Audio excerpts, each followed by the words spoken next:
मैं अश्विनी कुमार राय एडवोकेट, महामंत्री central bar association. जैसे दिन पर दिन नए अधिवक्ताओं की संख्या बढ़ रही है, वो निश्चित तौर पे कचहरी के लिए और उनके लिए भी इस समय चिंता का विषय है। जितना संसाधन है और जितनी कम जगह है, उसमें कुछ न कुछ बार एसोसिएशन और यहाँ के लोगों को मिल के सोचना पड़ेगा और एक व्यवस्था तय करनी पड़ेगी, जिससे इस तरह की समस्याएं जो जहाँ मर्जी हो वहाँ चौकी रख देने की समस्या या प्रशासन द्वारा हटाए जाने की या हटवाने की व्यवस्था करने की जो दिक्कतें आ रही हैं।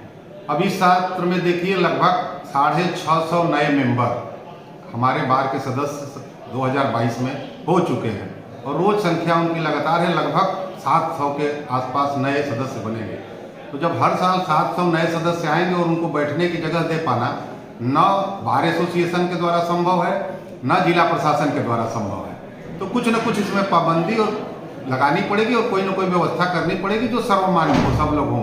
जैसे अधिवक्ता आता है तो आते ही दूसरे दिन उसको एक टेबल कुर्सी और इसकी जो आवश्यकता महसूस हो रही है, वो किसी सीनियर के साथ जुड़े, कुछ वर्षों तक, जैसे 10 वर्षों तक, 7 वर्षों तक काम करे, उसके बाद वो अपनी एक निजी व्यवस्था बनाने का प्रयास करे, अपना टेबल कुर्सी रखने का प्रयास करे, तो ये व्यवस्था का एक बड़ा हल और समाधान हो सकता है।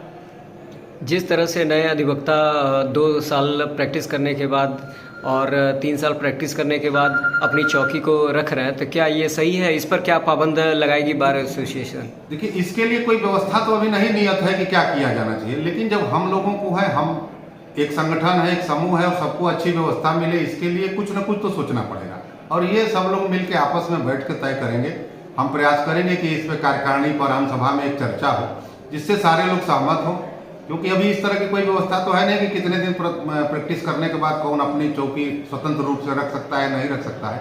लेकिन एक प्रवृत्ति इधर बहुत तेजी से बढ़ी है कि जैसे ही अधिवक्ता का रजिस्ट्रेशन हो रहा है, वो अपना सेल्फ एक प्लेस डेवलप करके और वहीं काम करना चाह रहा है, किसी सीनियर अधिवक्ता के साथ जुड़ के काम नहीं करना चाह रहा है। इससे उसको व्यवहारिक दिक्कतें जो होती हैं उसकी जानकारी नहीं हो पाती है और वो थोड़ा समस्या इसके चलते जो पैदा हो रही है वही मूल है। इस पे कुछ न कुछ समाधान तलाशने का प्रयास किया जाए। ऐसे उन अधिवक्ता जो अभी तक रजिस्ट्रेशन नहीं करवाए हैं लेकिन लॉ कंप्लीट करके आए हैं, लेकिन प्रॉपर ड्रेस में आते हैं और खुद को सीनियर अधिवक्ता समझने लगते हैं, इनके ऊपर क्या पाबंदी लगेगी? ये तो अनथराइज है एकदम। जब तक उनका रजिस्ट्रेशन ना हो तब तक वो न बैंड बांध सकते हैं, न अदालतों में काम कर सकते हैं। अगर ऐसे लोग काम करते हैं तो निश्चित तौर पर उनके खिलाफ तो चिन्हित करके कार्रवाई की जाएगी और करने का प्रयास किया जाएगा कि इस प्रवृत्ति पर रोक लगे।